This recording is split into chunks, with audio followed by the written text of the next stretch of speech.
I'm Matt Landau from VRMB, and this is Unlocked, Season 9, Home Runners. Today's episode features Alex Husner, who recently became the CMO at Casago, which is a franchise model featured in Episode 2 of our docuseries, Home Runners. And what I think resonates most about Alex's story, this discussion, is how she's built her own personal brand, which is subtle but very different from building the brand of the company that you happen to work for, which is also really important.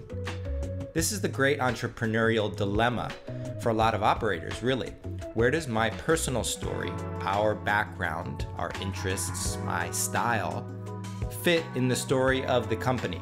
And which do we prioritize and where? How do we differentiate these things online and off?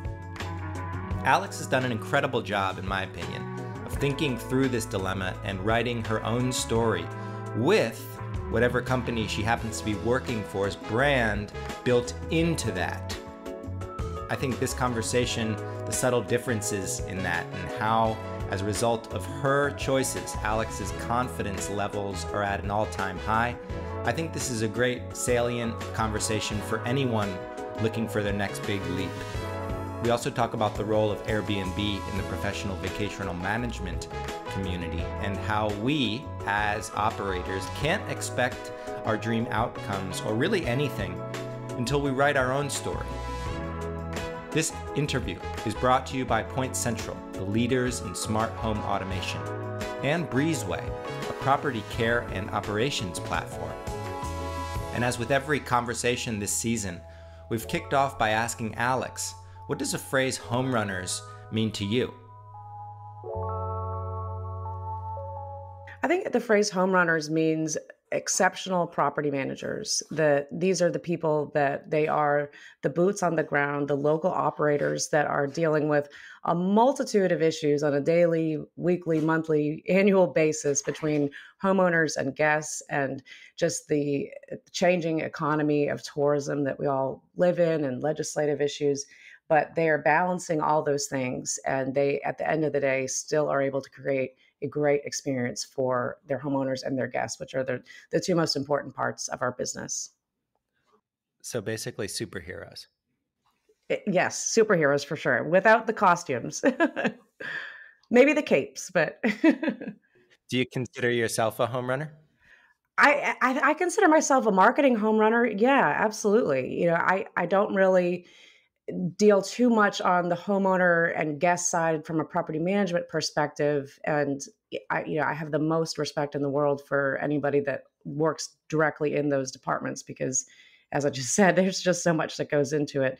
But on the marketing side, yeah, I think marketing is as complicated. It's just a different set of challenges, but we're still trying to keep the homeowners and the guests happy too. But we just have a million other different things that we have to be watching for and always seeing as things change and trends and just being aware, but just, trying to create that great guest experience for the guests and in the marketing and how that's conveyed. So I would say yes. Sorry, that was a long answer.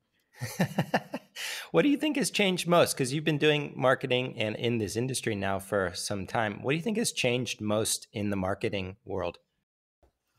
Oh gosh. Well, I've been in this since 2009, specifically in vacation rental marketing.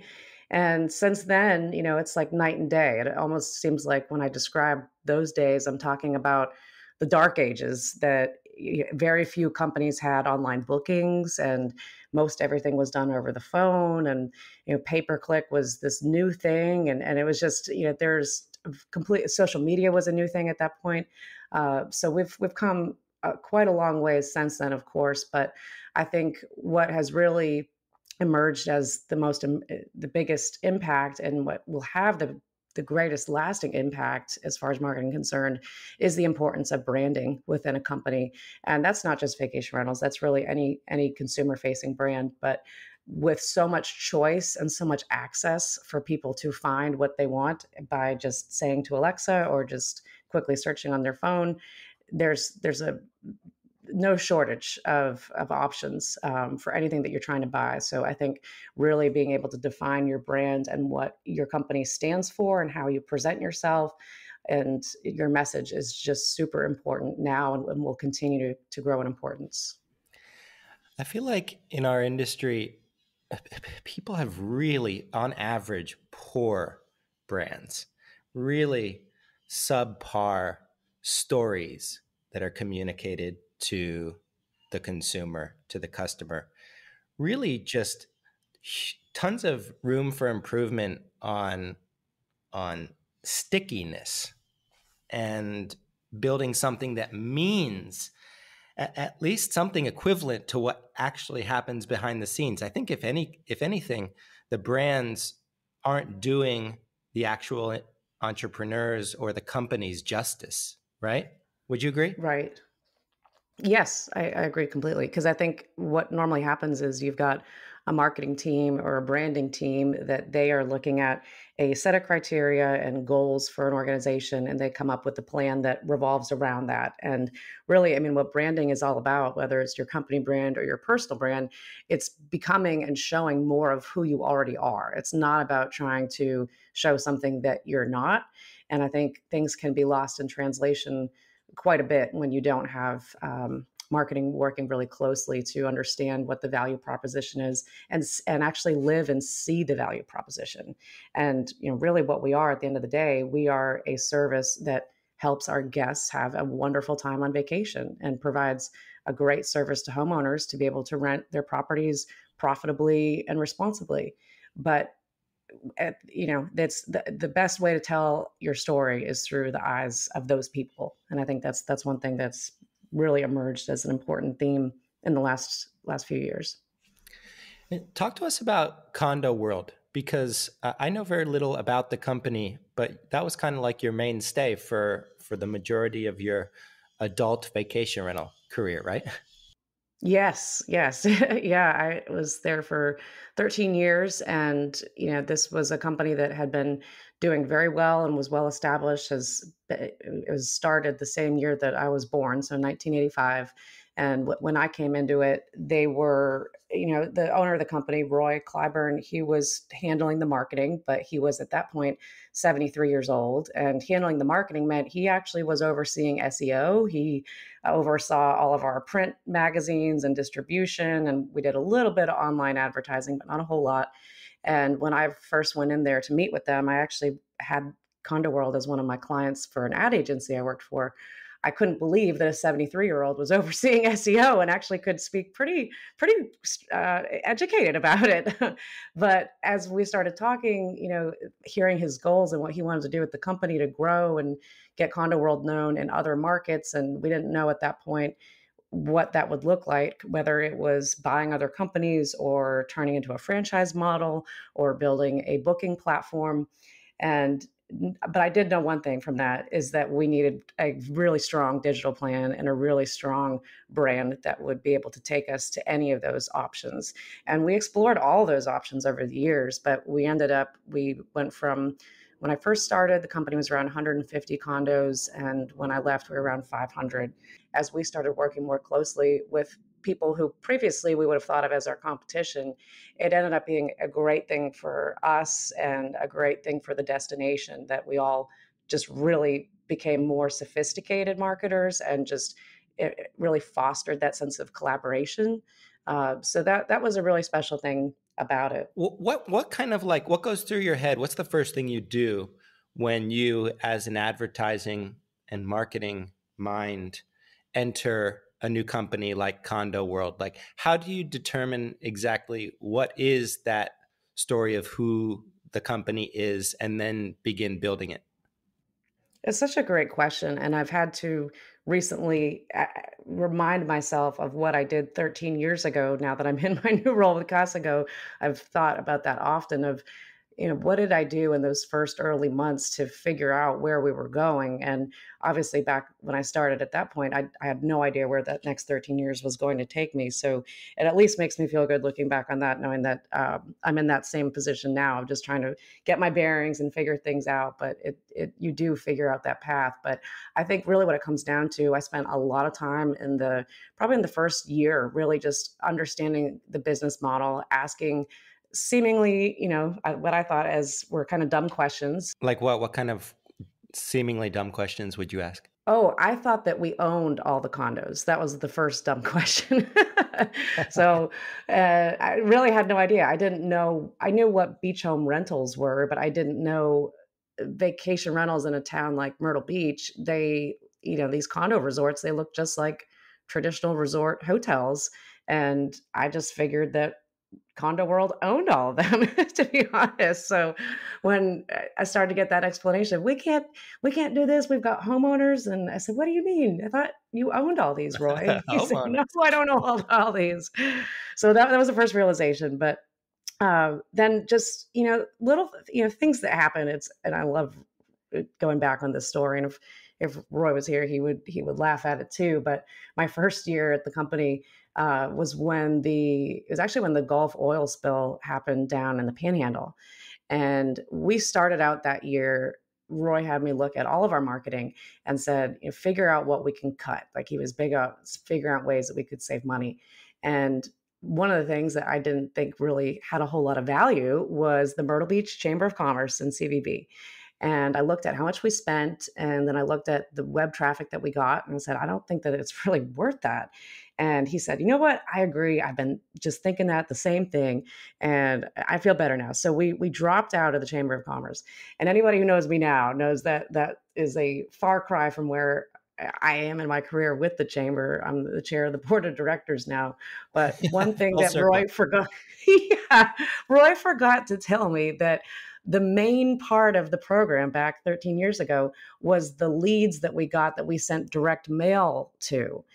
And so come January, February, when bookings are normally just, coming in like crazy, we weren't getting phone calls, and it was really, really slow. And that was also 2009 was not a good economic year, but dropping out of the chamber was a terrible idea. And when we finally figured out that that was the difference, was we weren't doing any of the direct mail leads that we had done that nobody told me about.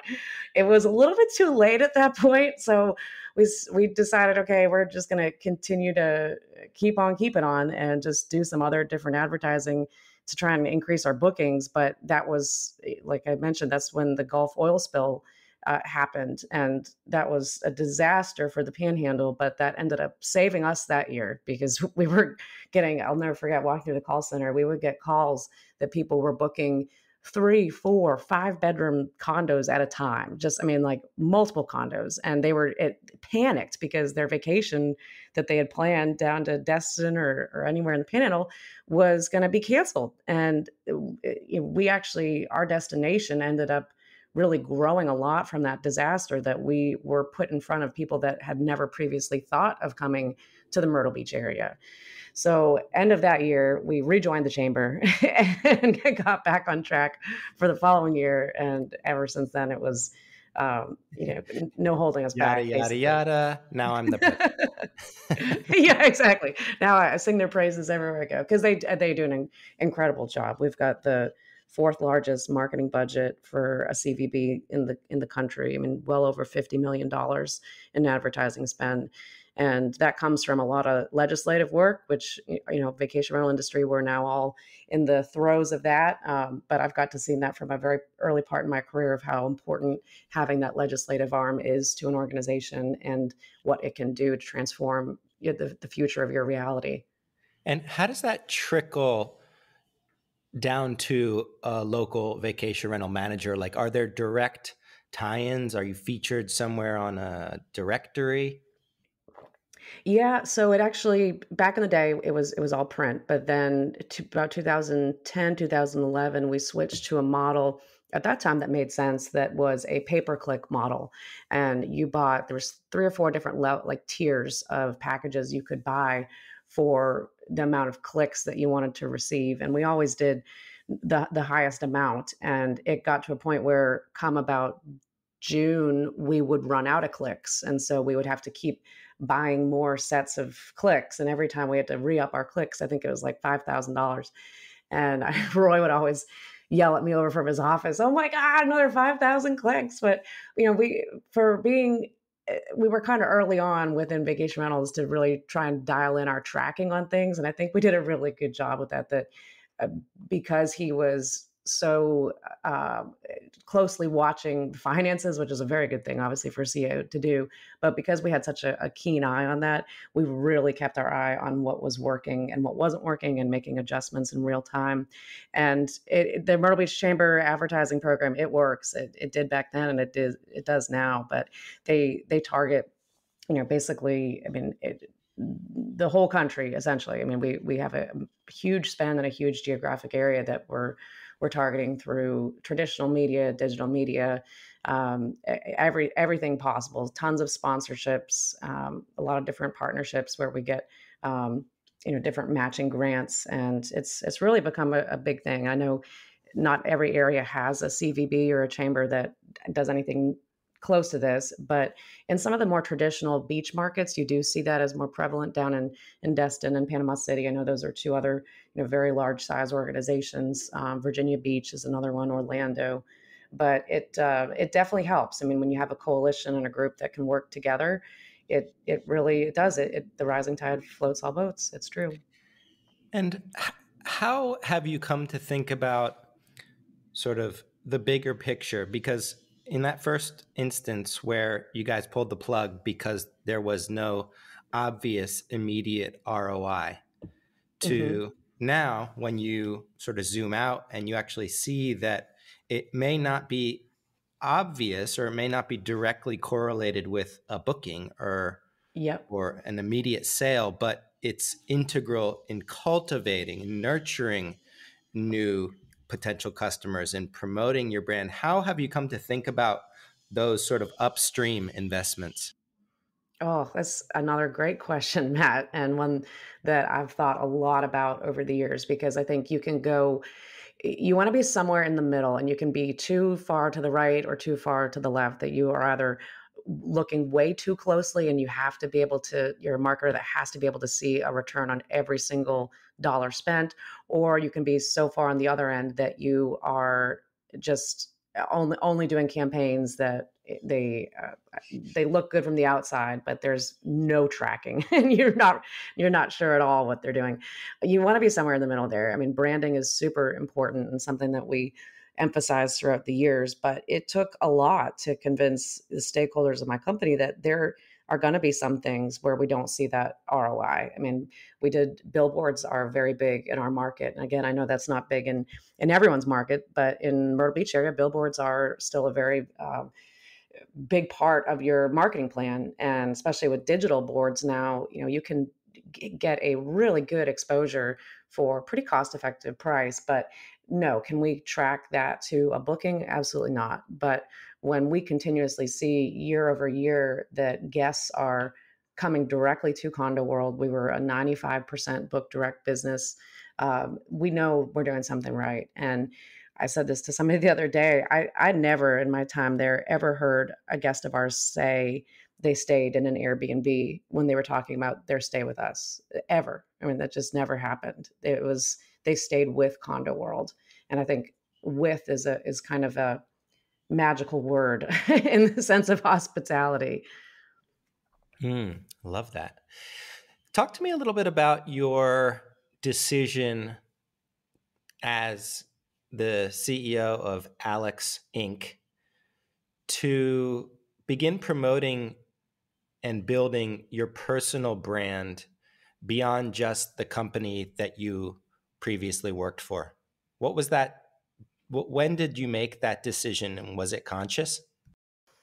I don't know that it was conscious, but I think I started realizing pretty quickly that I was seeing the results of really what it was. It was just putting myself out there and becoming more visible with my perspectives on marketing and on vacation rentals and on tourism within the area. And you can start small. I think back when I first started trying to or started putting myself out there, it really was just sharing articles on LinkedIn. And LinkedIn 7 years ago or so was not anything like what it is today. That I spend majority of my social media time is on LinkedIn than any other channel. And I think So most that people was now just have sharing an article that you thought was interesting and maybe your own twist or take on it. yeah, yeah, and then just seeing who would respond to it, and then it just becomes the more you engage with any of the content, it just that creates a viral effect. But I do think I think it was more subliminal that I knew what I had to do, and I say that because when I first came to the Myrtle Beach area, I had some pretty bad experiences initially trying to get into business here. That I am not from here. I'm from New Hampshire. I didn't have any relatives here. I didn't have any connections to the businesses. I didn't understand how the economy and the business culture worked here. And you really do need to know some of those things to do well in this area. There's a lot of roots and a lot of history here. But I really stumbled and fell, and basically was told early on, if you don't have those things, if you're not from here, don't have the connections, you're never going to do well. And that was really hard to hear. And that came from a boss of mine, a female boss. That was really hard to hear. That she was basically saying I didn't have a chance. And they pushed me to go out of my comfort zone and to get involved in some of the civic organizations. But it was almost like, good luck. we're telling you to do the right things, but we don't really have a whole lot of faith in you. And it wasn't until I started working with Condo World and met Roy that I realized, and hearing all of his many, many years of sales experience before Condo World, he was had a big business in plastics before starting Condo World, and just hearing his stories about when he was my age and when he would have to go to New York City and sell, and how challenging it was, but the lessons he learned. And really, whether it was, obviously a very different era when he was out there selling versus when I was, but really what it came down to is just making connections and becoming visible. And the more people you talk to, the more people that know what you're looking for, the more opportunities there are for you to find the right opportunities and people that will get you there. But you certainly have doubled down on the personal brand. You and Annie host an amazing podcast. If folks haven't listened to it, they most definitely should. You have developed original thought leadership, which is something I've always felt that our colleagues are such innovators, but they don't always share their innovations. They don't always think their innovation is all that amazing, when, in my perspective at least, it is. How has that sort of paid off for Alex Inc.? Are there opportunities that you're now beginning to see directly stem from this personal brand? Absolutely. Yeah. And I think the timing of everything is there are no coincidences. I believe that. But I do think that everything that has happened within the last year and a half of Annie and I starting the podcast, and where it has pushed both of us, and where it's opened doors and where it's closed some other doors, has been really integral in setting both of us up for a bright future, and really just becoming an entity together. We've become great friends in this process. And, I think it kind of goes back to what I've learned here in the Myrtle Beach area that I was talking about, that sense of collaboration that I've learned as being part of this destination. That's just become that's just become me. Like I love to collaborate. I love to share ideas. I don't feel like there are, I mean, of course, every company has things that shouldn't be shared, but I don't think that we need to live in a world where we have to hold everything, to our chest, and we don't share anything. And I think you touched on this, that it didn't used to be like that. I think it used to be much more rigid, that people did not want to share information, but things have changed so much. And Annie and I always just we love talking shop. We love talking about vacation rentals. And when the idea to start a podcast came up, it made perfect sense. But we just wanted to have these open conversations about our experience and in vacation rentals and marketing and tourism, and within leadership. And she's had similar situations that I did in her early years, and growing her career in Panama City Beach, and how we would bring in guests from different parts of the industry and get their take on things. And it's amazing. I mean, people want to share. And I think this industry is really full of a lot of people that just have such a wealth of knowledge, and it makes them happy to be able to share what they've learned. And it's definitely a highlight of my day whenever we get to record an episode, because you learn so much from every guest. And just the timing of when you're supposed to meet certain people and when they're supposed to come into your life. I feel like when Annie and I came together for this idea, it was serendipity almost. And you refer to yourselves as the real women of vacation rentals. I'm curious, who are you distinguishing yourselves from? So that's a funny question too. And when we first started talking about the idea to do a podcast, we said, "Well, what are we going to call it?" And one of us thought of there's a bracelet or a jewelry brand called Alex and Ani, and I said, "Well, we could be Alex and Annie." Or one of us said, we could be Alex and Annie because it is our names." And we thought, it's got kind of a good ring to it, and it's our names, so we're not being anything that we're not. But the real women of vacation rentals, we were trying to think of something like the Real Housewives or something playing on the Real Housewives. And truth be told, I'm not a massive fan of the Real Housewives. I've watched some episodes, but I'm not crazy about it or anything.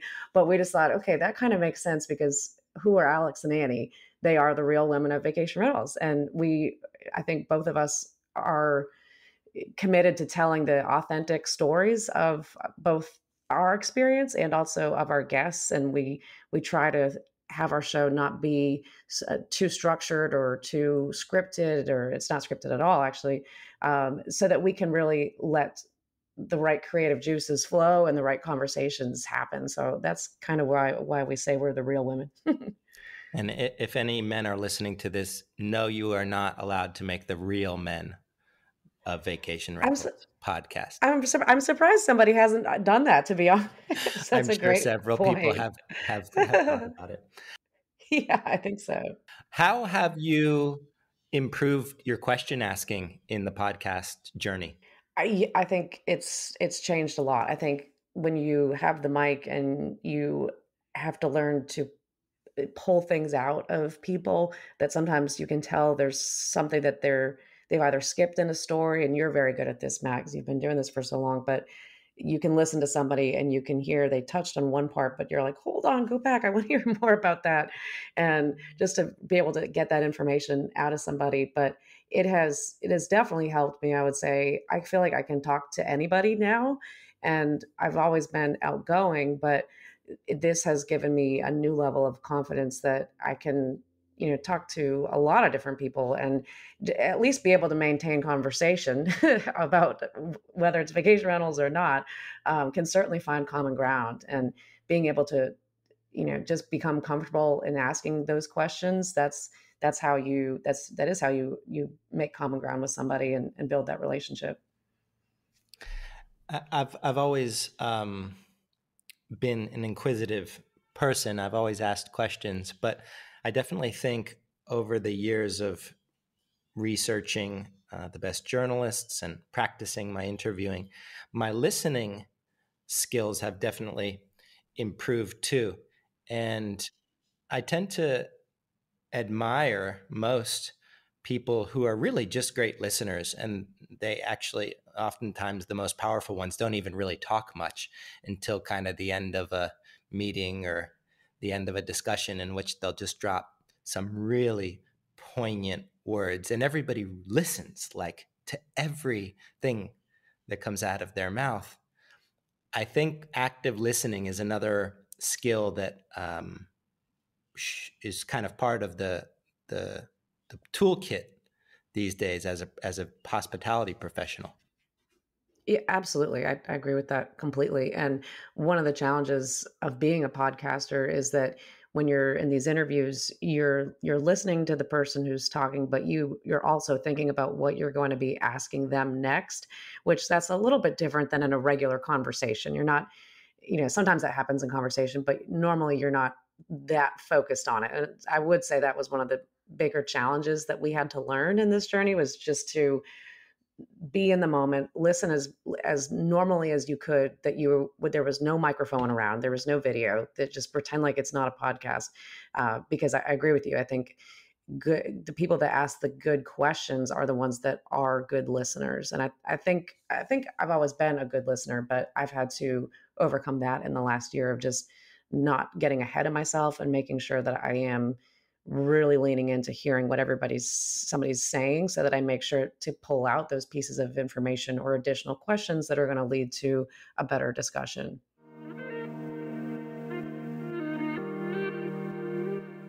And now a word from our sponsors. Point Central provides smart property solutions for smart vacation property managers. They help streamline operations, protect the property, and enhance the guest experience using keyless access. Why? Because guests are tired after traveling, duh. And being able to go directly to that property with keyless access instead of stopping at a manager's office, this is no longer a luxury. This is a standard practice. Plus, everybody loves avoiding extra trips due to lost keys, not to mention the constant cost of rekeying. Point Central partners stay aware with an activity log of who enters and leaves the property, which helps keep track of cleaning and maintenance crews as well. You can also gain control of your utility bills with their smart thermostats. Schedule set points so guests won't be able to drastically raise or lower the temperatures, for instance. You can ensure the temperature stays consistent when the unit is vacant. Prevent costly maintenance projects caused by water leaks, mold, or HVAC issues with real-time alerts that allow you to be proactive. Visit pointcentral.com/VRMB to learn more. And Breezeway, whose property care and operations platform helps you coordinate, communicate, and verify the detailed work and deliver the best service experience to your guests. With tools for intelligent task scheduling, quality assurance, real-time work coordination, guest messaging, supplies management, owner reporting, and more, oh my. Breezeway helps thousands of short-term rental managers and hospitality operators increase your operational efficiency and eliminate hours of manual work. This allows you to boost your service revenue. It was created by the founding team of FlipKey, which was since acquired by TripAdvisor, and Breezeway is just elevating the experience at every property they touch. Visit breezeway.io/VRMB and get implementation fees waived. That's a $1,000 value right there. Okay, let's get back to the show. And along the same lines of learning and growing as a professional, you just attended the world's only vacation rental university, right? Yes, I'm pretty sure yes. it's the world's only physical vacation rental compound there in Rocky Point. You are a newly minted, what is your title? Marketing director? Chief Marketing Officer. Chief Marketing Officer of Casago. And I'm curious, what did you leave that university experience with, if you had to put your finger on one thing? Oh boy, that's hard to say. And you should probably just explain to people what it is because it's huge. Yeah, I was gonna say that's almost like just jumping right to the end, which is near impossible. I was there for 3 weeks, so anybody who follows me on social media, I think everybody was starting to get worried for a while. They thought that I was moving there, and I said, "No, no, I promise I'm coming back to Myrtle Beach, but I'm here for a long time."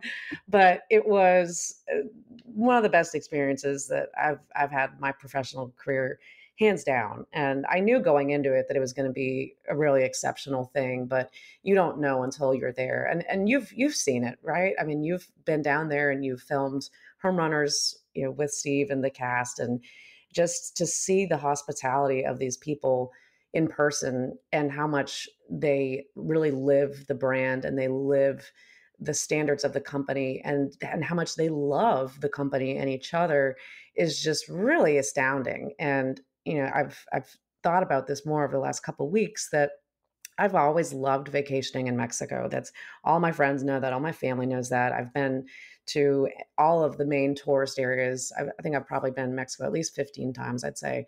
And one of the reasons that I love going to that country is because the hospitality is always so good. And I've stayed at very nice hotels, but that doesn't necessarily mean just because it's a nice hotel that company truly cares about the people that work there. I mean, a lot of these hotels, they're really big companies. But that doesn't even matter to the workers at a lot of these resorts, that they truly care about making sure you have a great guest experience and that they remember your name and the drink that you like and, your favorite things. And so I take that lens and then I look at what I saw Rocky Point, Puerto Penasco, at Casago University, seeing their on-site team that manages, almost 500 condos down in the area. It's that same level of hospitality, but you match that with a company that really does truly care about their people and invests in them and takes care of them and treats them like family.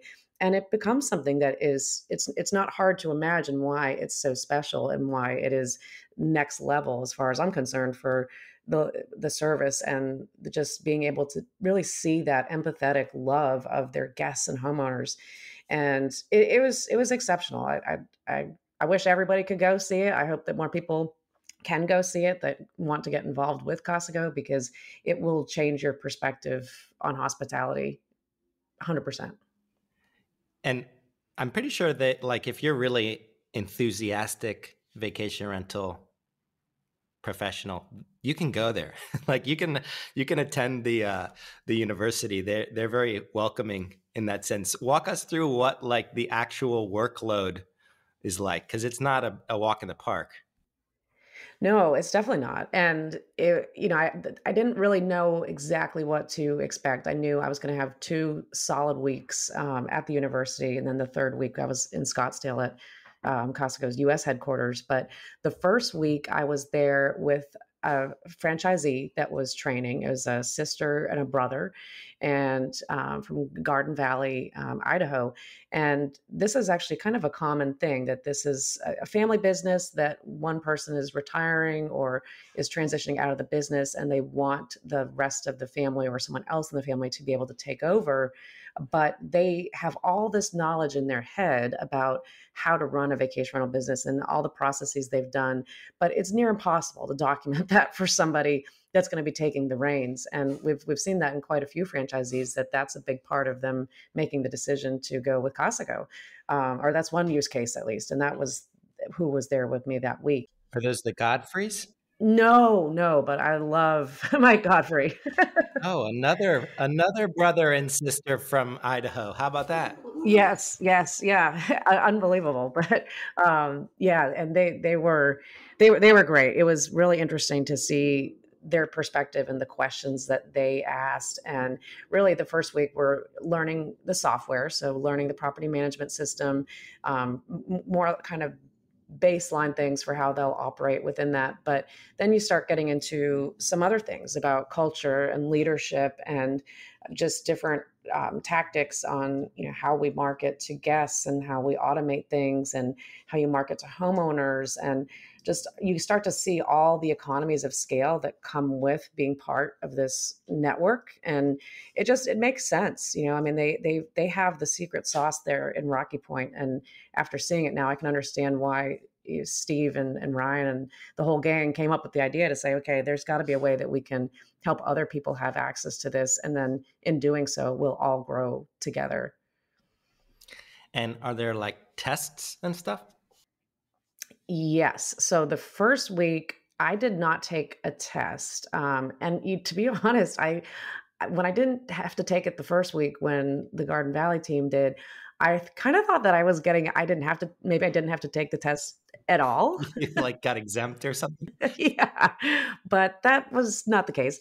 The next week, I was in the field and going to the on-site resorts and meeting with the managers, and which was great to see that perspective on it. And I think it was Thursday, the day before I actually have the test, that one of the trainers, David, said, he was like, "Yeah, no, tomorrow about 3 o'clock, you get your test." And I said, "What?" So I didn't know that I thought I wasn't going to have to take one. And he said, no, everybody takes one. So I said, okay, good. I'm kind of glad. I wouldn't want to be treated any differently. So I took the test and I got a 99%. And Wow. I'm so mad because I would have gotten 100, but it was a multiple, or it was a question where you could write in your answer and you had to list 3 different things. And I only wrote down 2. And I remember thinking to myself, I'm going to come back to write in the third, but then I forgot to go back to write it in. So I almost got 100, but it's okay. I love the sort of institution about that learning experience. I have certainly never seen any vacation rental training quite as formal and institutionalized, really, walking people through hospitality. I think it's so important in an industry where most people do just kind of fall into it. And most people are, by default, pretty hospitable. But there is an element of depth that you get when you take the learning seriously and have a method and can revert back when you're faced with a tricky decision. I think it's a powerful new unlock for an industry that's already, made huge strides, but certainly has plenty way to go. Yeah, I agree with that for sure. And I think, the main part of going down to Rocky Point, and I kind of wondered about this. I wondered, is it necessary for people to have to go down there? And, there might end up being a second location someday in the future for another Costco university. But really, you want to go down there, to be honest, to be able to see how they've built this organization. It's just, for if you're a vacation rental nerd like most of us are, to be able to see something like that in action, it's worth it to go to Mexico and see. And it's not the worst place in the world to be either. I mean, it's a beautiful beach destination, absolutely gorgeous beach, and beautiful condos. But to see it in person, I think is really where the magic is, and to see the level of empathy and how they have with their homeowners and guests, and how they use that, or not how to use that, but how they live that mindset and how they make decisions. I think you can teach how to use a property management system. You can teach how to do best practices, but if you're going to be part of something like this, it's important to also feel it. And that was one thing that Pilar, who is the director of the university, really talked about a lot in the meetings that I got to share with her, that it's the reason we do all of this. It's not, I mean, there's the what, the how, and the why. And the what is the property management. The how is we rent their properties. The why is, why are we doing it? And it's not why that because we make money. Of course, we need to do that. It's not why that we're just putting money into homeowners' properties. We need to do, or pockets. We need to do that too. But the why is, you do it because it makes you feel good. And when you ask hospitality people that work on the front lines, why they enjoy working with guests, when it's a complicated, fluid situation, working in reservations and with homeowners, and these people still show up every day and still want to do it. And the reason that a lot of them say that they do is because it makes them happy. They like making people happy, and they like being able to help people. And I think when you understand that's kind of the basis of this company, that it's about the feeling that you get helping other people, that's where it really comes full circle, and you start to understand why this is what it is. One of my big trends for 2023 is hospitality gestures, that feeling that a guest receives when they feel like they're in good hands, as the new marketing, which is to say, broaden your definition and your budget about how to generate bookings beyond a listing site, and think future repeat referral stays over time, and how hospitality, if you're doing these gestures right, wins over loyalty in a lot of ways. I'd like to shift the conversation to another kind of, I would argue, new marketing, certainly directly correlated with our bottom line, and that is regulation and advocacy. And can you share with us what you know now that you didn't before regulations started to get kind of out of control? It's really interesting because if you had asked me a couple years ago if I had any interest in attending any of the advocacy sessions at VRMA or any of the conferences, I would say no. I enjoy going to the business strategy, the marketing ones. And fast forward, and I feel like through the podcast, we actually ended up being kind of at the center of a lot of these advocacy conversations in the past year.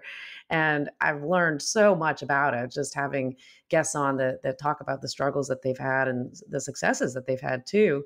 But it blindsided a lot of us, and I think we're here in the Myrtle Beach market. We fall into that group of people that just assume, we've always been a tourism market, and we don't need to be, we invest heavily within our legislative and advocacy efforts for tourism for the area, not specifically short-term rentals, but we never thought that there could be any issues. And to this point, there haven't been any that have been, groundbreaking for us in terms of limiting our business. But we have been able to at least benefit from seeing other people with that same mindset over the past couple years and seeing what has happened to them and have that hindsight of, okay, just because we think that's how we are right now does not mean that something couldn't change. I mean, anytime there are elections and city council and state legislation, there's always an opportunity that you could get somebody in there that is not going to represent the way that we want to be represented and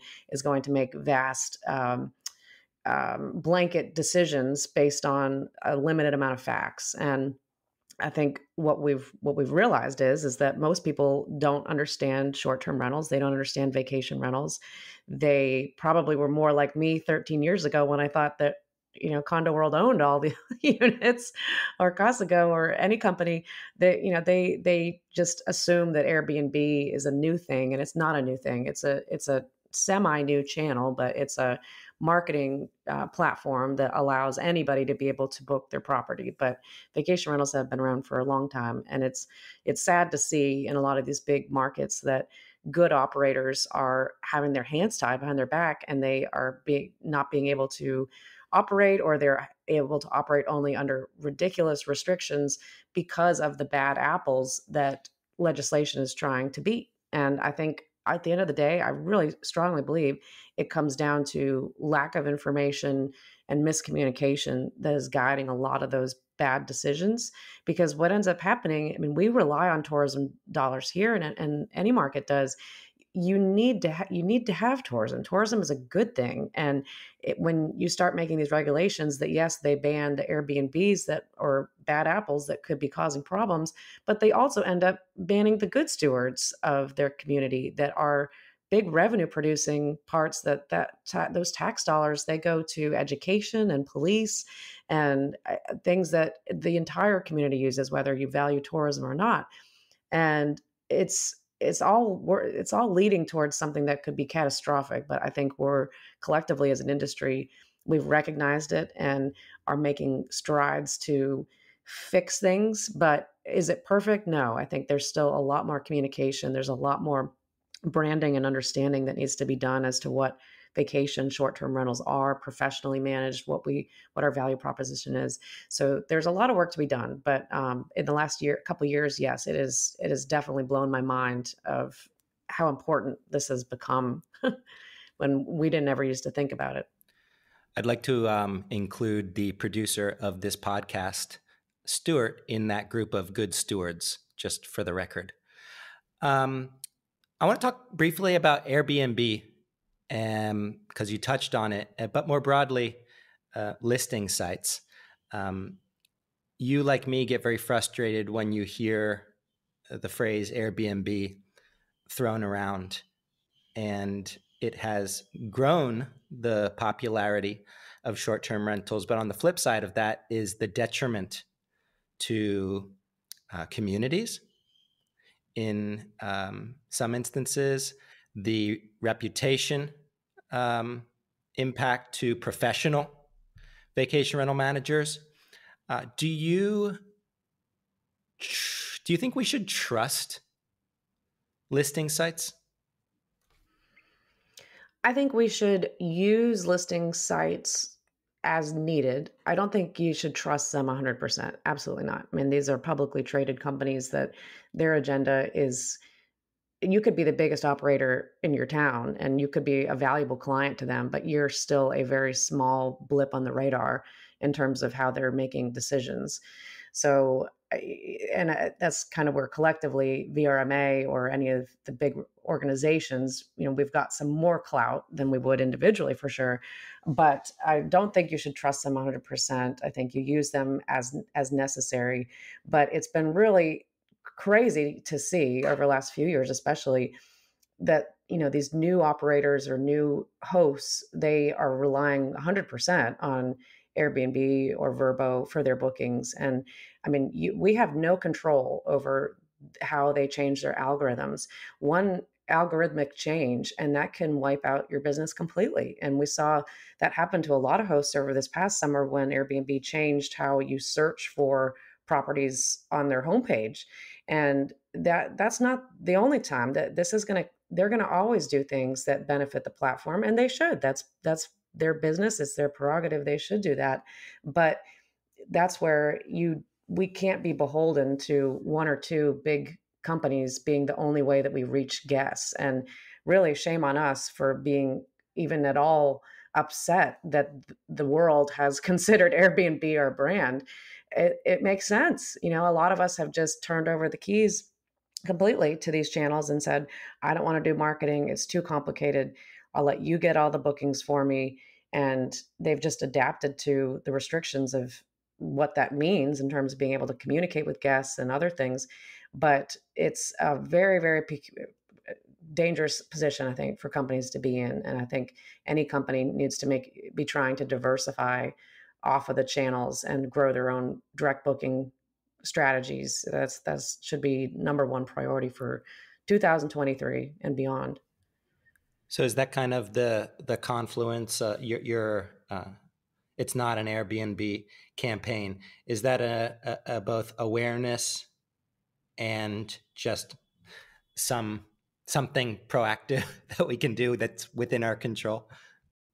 Yeah, I think just there's a massive opportunity right now for a couple different segments of branding within our industry, that there's an opportunity for the RMA and any large organization within vacation rentals to brand what our product is, what it is, what our vacation rentals, what our short-term rentals professionally managed. Let's figure out what that brand is. There's another massive opportunity for a big consumer-facing brand to come in and shake things up, and I think that will happen. But as far as the We Are Not Airbnb and what we had been pushing out there that really resonated with a lot of people, that actually came from an episode we had Steve Milo on our show, and he was talking about how during COVID, he and a group of property managers in Florida went and met with Governor DeSantis, and when Florida didn't want to allow vacation short-term rentals to open, but hotels and timeshares could, they went to him and they said, "We are not Airbnb. Like, we are using professional standards and cleaning and all the things that hotels and other accommodations are doing. We shouldn't be limited in what we can do." And he said that really resonated with Governor DeSantis, that he didn't really realize You that didn't even know, we were not right? Airbnb. Yeah. So it's like, okay, if you have somebody that is, as high up as he is, and obviously very smart, there's a lot of people that don't know. So we as an industry need to come together. And it's nothing. We Are Not Airbnb is not a negative against Airbnb. Honestly, I think Airbnb, they probably want to have their own campaign that they're not us. I mean, we're different entities, and we can't group a whole industry of professionals into just what one channel is. It's a fraction of what our business is. It's not saying anything negative about them, but it's saying that's not who we are. We are professional managers that have been in business for many, many years and have standards and guests and millions of guests that we've taken care of for years. And this is not just a online company out of California. These are local managers providing service to guests in accommodations.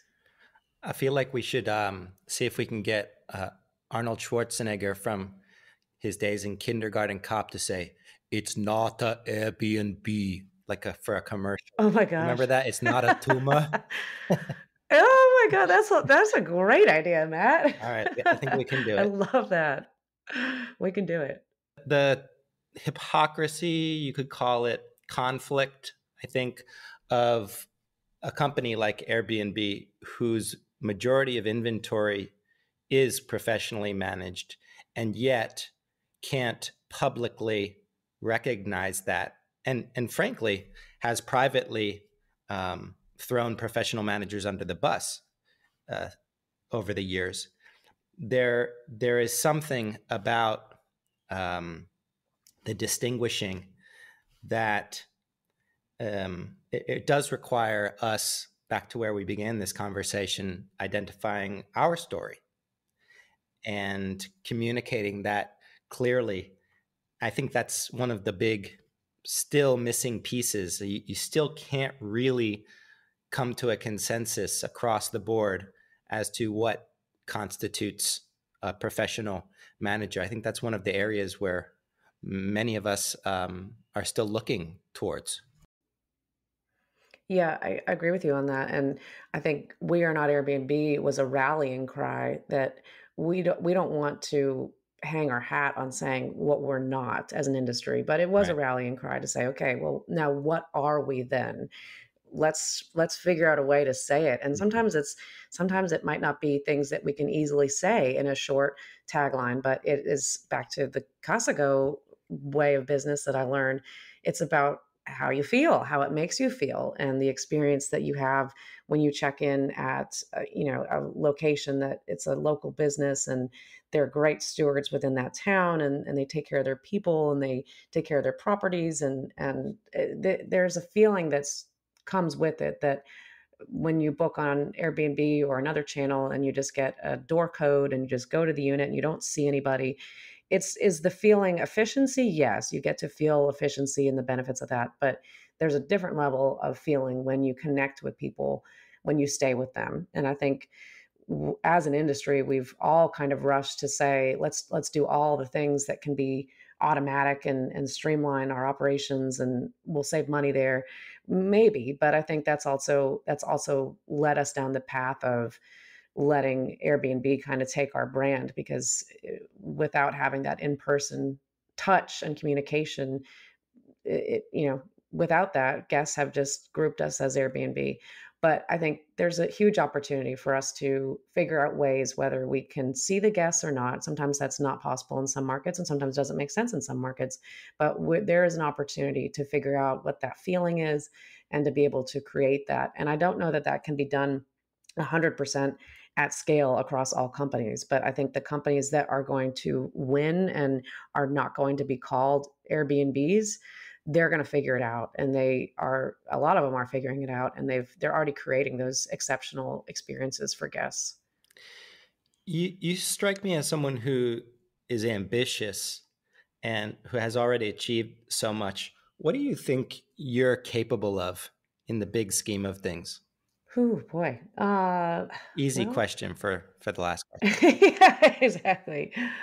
I honestly, I think, as I alluded to at one point in this conversation, I think there are no coincidences. I think timing is really a critical part of life, and being able to recognize when you're put in a certain place and when you are put around certain people, that this is where you're supposed to be and this is where you're going to have an opportunity to do great things and move into a different part of your life. And I think where I'm at right now, everything that has prepared me for this moment and my new role as CMO with Casago has all been very purposeful and has led to now a great opportunity that I hope that Casago does become the most well-known consumer-facing brand. I really hope that that happens, and I think we have a great opportunity to make that happen. And if there's any part of that that I'm able to play, then that would be a legacy that I would certainly want to hang my hat on and would be very proud to be part of.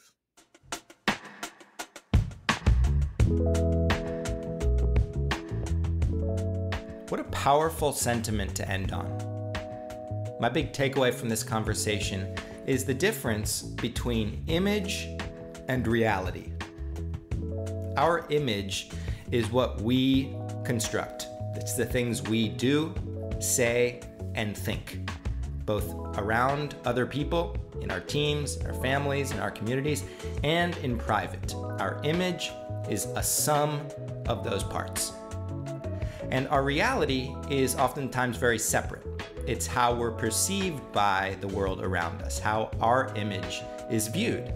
And in almost every single instance, image either precedes reality, that is to say, our image of ourselves is not nearly as good as other people view us, or in the opposite instance, our image exceeds reality, which is to say, we see ourselves as much better than the world does. In both instances, image requires attention. It requires calibrating. Breaking old images and building new ones is, I think, what Alex is spectacular at. And because she's purposeful about it, I think we can all take a page out of the purposeful book. If your image, if you feel, might be too distant from the current reality, you could dry up and wither away. But if you're paying attention and constantly building your new image, you position yourself and your business to ride that wave. This is especially important in an industry of change. Heck, it's important in life. If this message resonates with you, consider joining Alex and me and over 1,000 of the world's most thoughtful vacation rental operators in VRMB communities. It's a virtual forum where together we're problem solving and building our own respective brands. We are helping one another write each other's story. You can sign up at vrmb.com/join. Until next time.